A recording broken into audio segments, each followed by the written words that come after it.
If Xi Jinping somehow stays in power until the 21st Party Congress 2 years from now, Zhang and his supporters are finished. 2 years are too long for Xi to rebuild his network, reassert control, and purge everyone who betrayed him.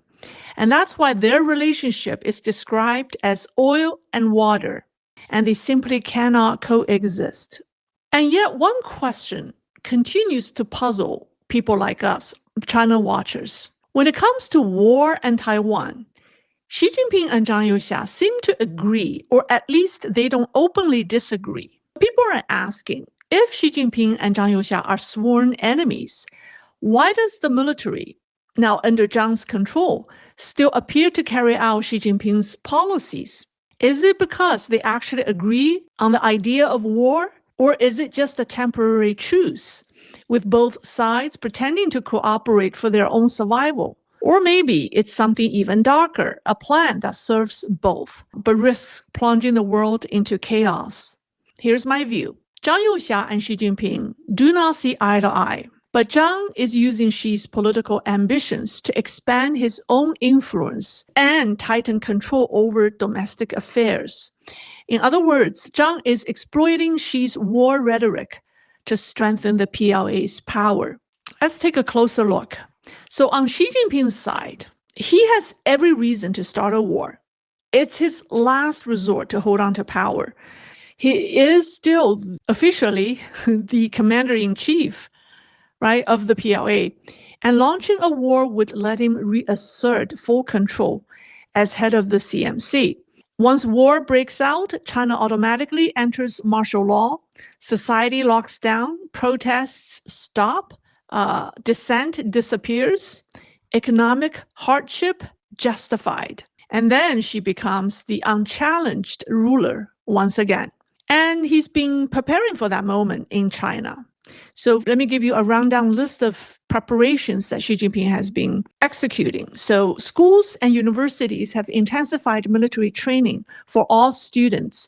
Even high school and middle school students are required to participate. Blood banks across the country are being rapidly expanded. College students are being forced to donate blood.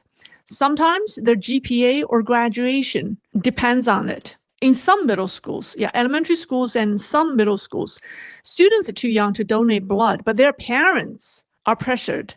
Parents are asked to donate blood in exchange for their children's report cards. 1 month ago, on September 13th, the Eastern Theater Command released a new military song titled Planting the Flag of Victory on Taiwan Island. It's basically a musical declaration of war. And over the past 3 months, China's major cities have all had high-level military affairs meetings. It's called Yijun Huiyi. There are serious gatherings where officials discuss military readiness. And these aren't ceremonial. They happen only when the party wants to send a powerful signal. So Shanghai had held it on July 23rd, Beijing on August 1st, Guangzhou August 30th, Tianjin September 9th, Chongqing, September 24th. So in Chongqing, the party secretary Yuan Jiajun personally chaired the meeting. So he repeatedly emphasized studying and implementing Xi Jinping's thought on strengthening the army. That tells you everything. This was a Xi Jinping direct order. And that's not all. And before these meetings, local party chiefs personally led their officials to a PLA training basis for a quote-unquote military day activities.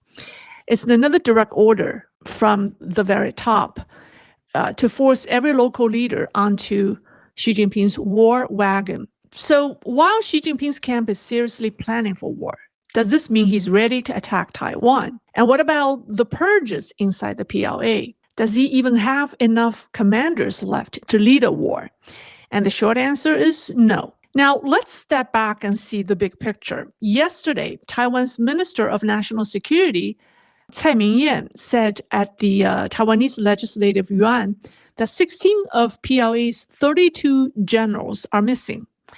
I have identified them for you. First of all, we have a group of 12 generals who are believed under investigation because they have been missing for a while. right? So that includes Lin Xiangyang, commander of Eastern Theater Command, Liu Qingsong, political commissar of Eastern Theater Command, Wang Haijiang, commander of Western Theater Command, Wang Xiubing, former commander of Southern Theater Command, Huang Ming, commander of Northern Theater Command, and Wang Qiang, commander of Central Theater Command. And then we have more. Xu Deqing, political commissar of Central Theater Command, Yuan Huazhi, political commissar of Navy, He Hongjun, executive director of CMC's political work department, who is supposedly to replace Miao Hua, but he's also has been missing. He's also rumored to have died. And then Wang Renhua, secretary of CMC's Political and Legal Affairs Commission, Zhang Hongbing, political commissar of the armed police, Wang Houbing, commander of Rocket Force. And then there are three more that are missing recently. These three skipped the July 31st Army Day banquet, and they are commander of Navy, Hu Zhongming, commander of Army, Li Qiaoming, political commissar of the newly formed Information Support Force, and then plus He Weidong, so that's 16. Okay, those are just the people missing in action, and because there's no official announcement, but then that's not everyone in trouble. And there are also the ones that are officially announced. So we have Miao Hua, right, the top political officer in charge of personnel, and Wang Chuning, commander of People's Armed Police. And there's and then the last guy, Zhang Ling, is the head of PLA logistics. He's a lieutenant general. So if you do the math, out of the 32 full generals, 18 are out. That's 56%. And if you look at the branch and command level, out of the 5 theater commands, I think only the Southern Command still has a commander without rumors or absences. The Northern, Western, Central, and Eastern commanders are either missing or under investigation. And the two most critical commands, the Eastern, which is important for Taiwan, and Central, for the capital's defense, have both lost their commanders and political commissars. And then among the 5 military branches, only the Air Force and the Information Support Force still have a confirmed commander. The Army, the Navy, and the Rocket Force are currently without a leader, without a commander. And then the political commissars of the armed police, actually the armed police doesn't even have a commander either. It has a deputy commander. So yeah, the armed police is missing both. But the Rocket Force and the armed police are missing both the political commissars and a commander. And the Information Support Force is missing a political commissar. In short, there aren't that many left, right? This is a full-scale purge tearing through the top of the PLA. And Xi Jinping started it, and Zhang Youxia finished it off. I mean, of course, they targeted different people, but you can't really just blame all of this on Xi Jinping. I mean, Zhang Youxia was relentless taking out Xi Jinping's allies. So the real question is, can the PLA actually fight a war when its senior leadership is in shambles? Well, the answer is obvious. So what's Zhang Youxia's counter move? I've said that before. Zhang Youxia opposes going to war, but that doesn't mean he's openly defying Xi Jinping's mobilization orders. He's playing along and playing smart. And Zhang knows that Xi's call for war preparation gives him a perfect opening to expand the PLA's power if he plays his cards correctly. So here's an example. I want to give you an example. So on September 23rd, the State Council and the CMC jointly issued a new regulation called Rules on the Management of Military Land, 军用土地管理条例. Sounds dry, right? But every line drips with menace. The entire document revolves around 4 keywords: confirmation of rights, priority, precedence, and control. Okay, so Article 5, all military land use rights belong to the CMC, managed by the Logistics Support Department. Now, just 11 days earlier, on September 12th, the head of that department, General Zhang Ling, he was removed 11 days before this new rule was announced. And that was Zhang Youxia cleaning house, replacing disloyal figures before consolidating authority. See the timing? Step 1, fire the old housekeeper. Step 2, issue a new regulation that gives your new man full control of all military land in China. It's like the mafia playbook. First, remove the accountant, then make the boss sign the assets over to you. The next thing that the document emphasized was priority.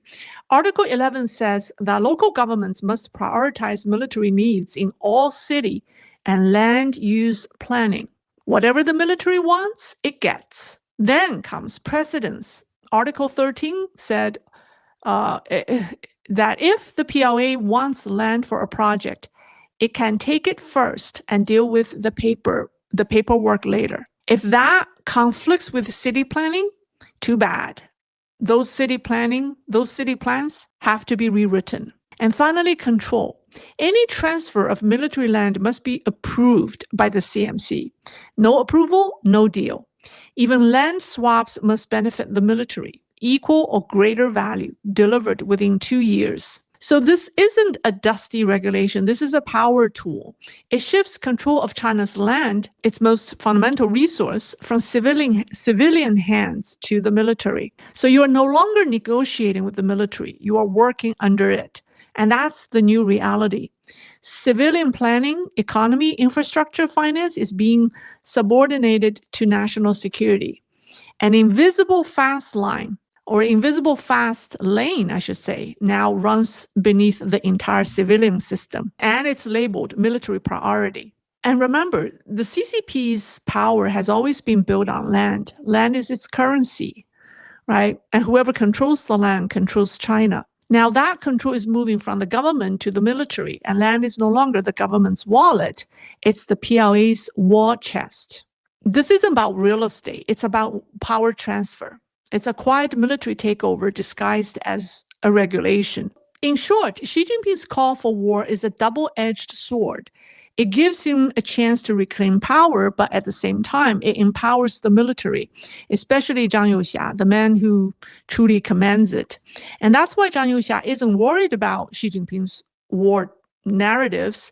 He knows the PLA is firmly under his control, and he knows Xi Jinping may not have the courage to actually start a war without loyal generals left to lead it. So he isn't opposing Xi Jinping's mobilization. He's riding it.